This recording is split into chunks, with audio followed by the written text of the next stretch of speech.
projects, as in which composition becomes projects, or I guess instead of talking about composition and creativity as if they were two separate things, sure, we'll talk about projects which might involve both and more.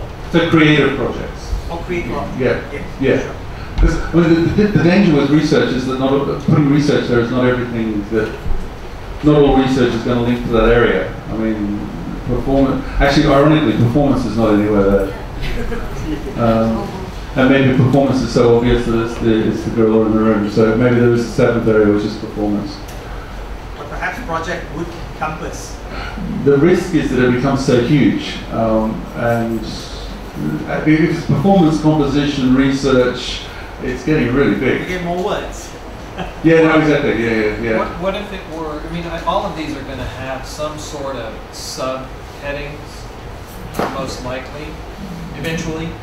So yeah, of course. But the problem is that what we're looking for is that in each of these areas there's a finite number of people with expertise to deliver. Gotcha. So if they get too diverse, then the composers go to sleep while the performers are talking, and the performers go to sleep while the composers are talking, and so on.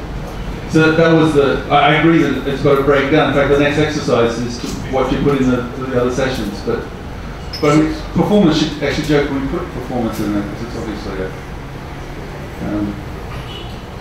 maybe it is performing. Trouble with this, yeah.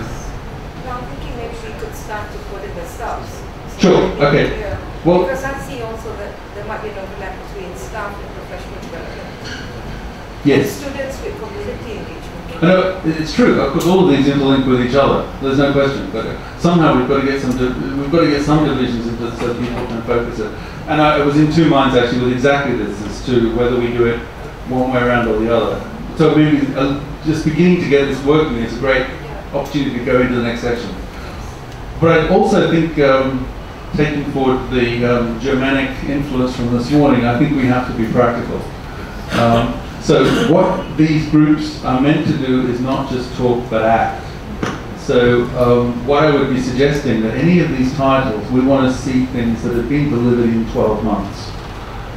So when we come back in 12 months' time, these 6 or 7 areas have got evidence that something happened. So going to the next page for a second.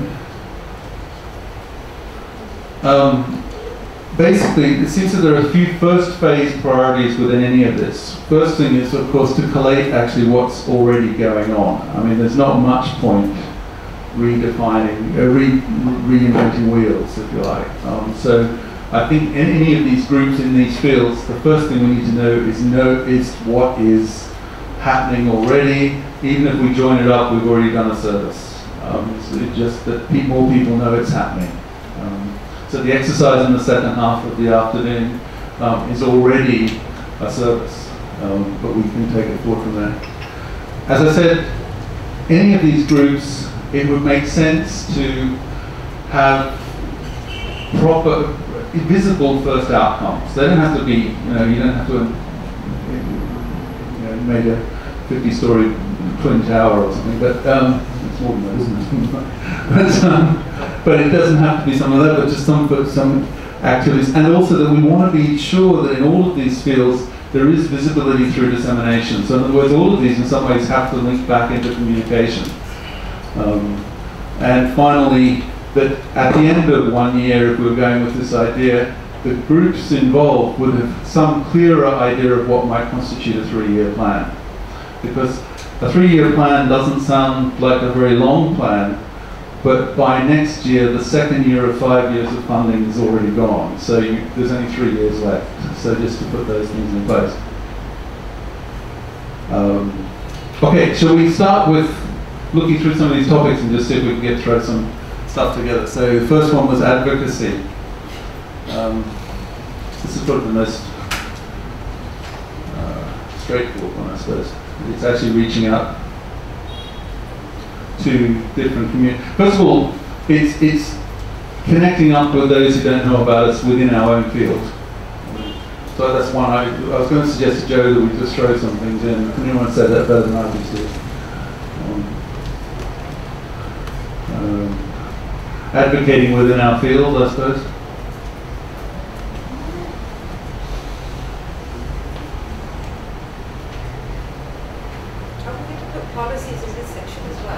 Yes, policy, yes. Yes. So maybe getting back to what Robert was saying, maybe identifying the different organizations and policies that exist in our own respective countries. Okay, Music. so it's actually, it is again this collation of existing systems. Collation. Sorry? There's something to do with the music council of each country. You know, the music council. Yes, for example. Yeah. Yes, like for example, in Thailand we don't have the music council, and I think we're not really sure on how to start and where to start, and who will be the key person to help us to do this. I think if SEADOM can help something with the Ministry of Education, mention something that you should have these, you know, like music council in your country. But to a certain extent, within music education, we can set it up ourselves at a national level. I mean, so the first phase, maybe we do it internally, and then try to get it recognised from that point. So I agree that it'd be great to have it at a national level, at least in some of the bigger nations.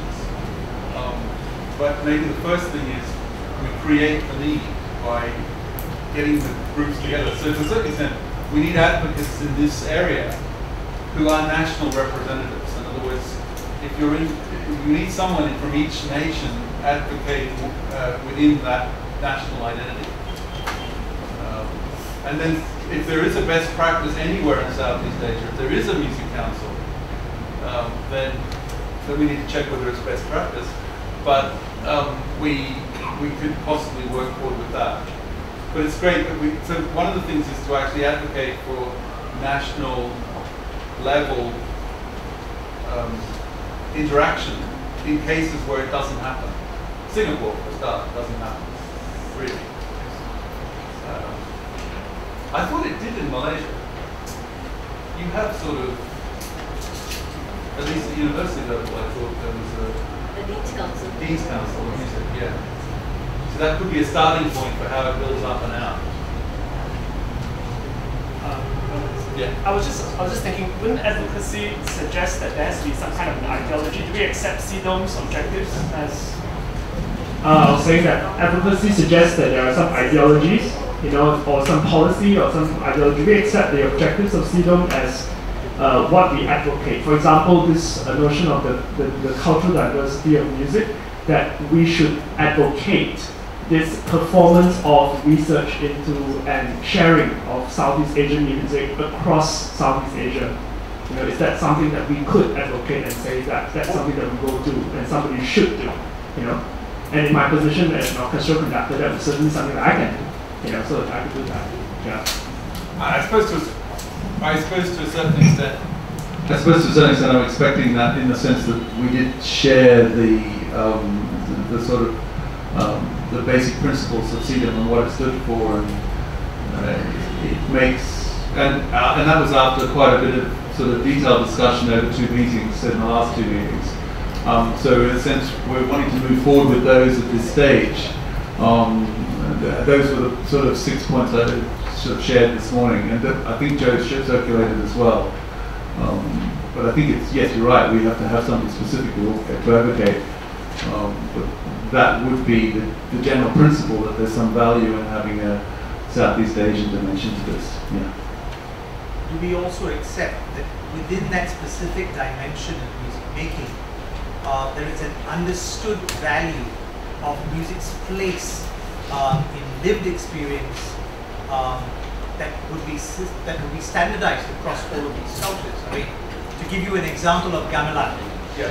for example, you know, it is not thought about in ways in which the music is privileged over other sensory environments like coffee, grete, wayang kulit, and a whole host of other cultural sensitivities. So, you know, when we're talking about advocating within the music field, are we perhaps insulating ourselves from what might be a broader perspective of advocacy? I think that's a really, really good point. I mean, that's actually something that came up in the last meetings, and that we recognise very much that in a lot of local traditions, there isn't a clear boundary as to what constitutes music. I think, in fact, Joe, have you got the other slides from this morning? Maybe worth just looking at those. It's from the developments. Developments PowerPoint from this morning. Great. So if we go to keep going. Oh, no, no, it's actually further up. Points of focus. There we go. No? Well, next one.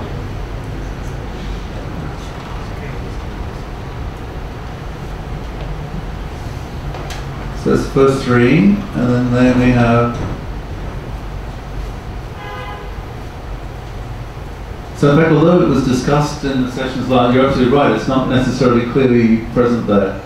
So we can work on that. Certainly it was something that was shared and agreed at the last meeting, that we had to recognize that specific point within. Because attendant to that sense of understanding advocacy is also an understanding of what it means to specialize in an instrument.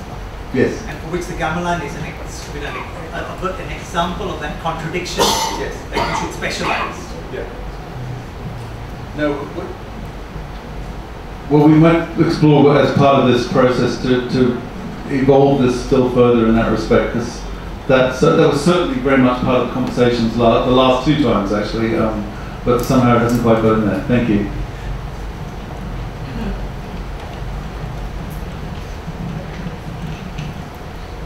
Enough advocacy about advocacy. Shall we move to the next one?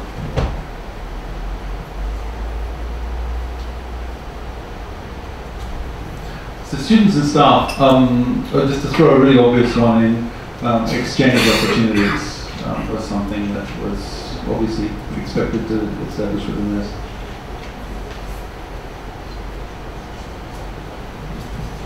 Bernard, was collaboration one of the 6 points?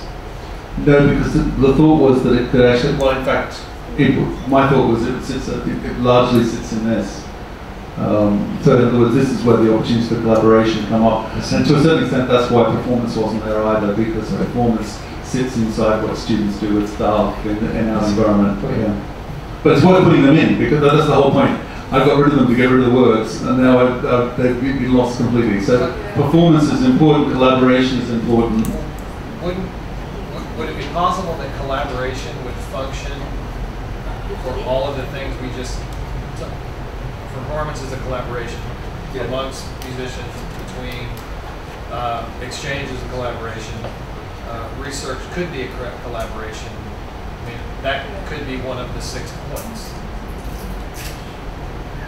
Unless it's too ambiguous. I think that's what was the problem, was that everything's a collaboration, so therefore it's hard to do it. But I think collaborative performances, for example, one of the thoughts was that there's a lot of certain area activities that go on all the time. I mean, we turn up and there'll be a concert of existent repertoire. I don't think we have to advocate for more concerts of existent repertoire under SEADOM.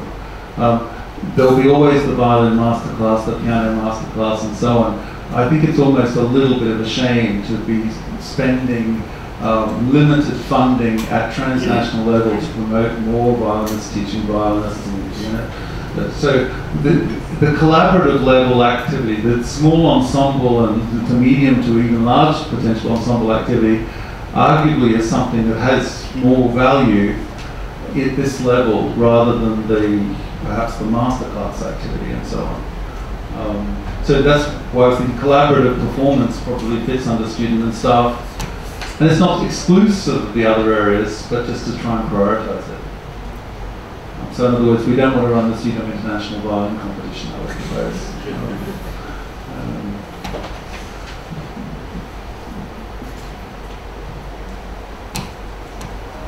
Other thoughts on students and staff? There must be lots of possibilities. Could be attachment. Okay, yeah. Employment. Internships, for example. Yes. Yeah.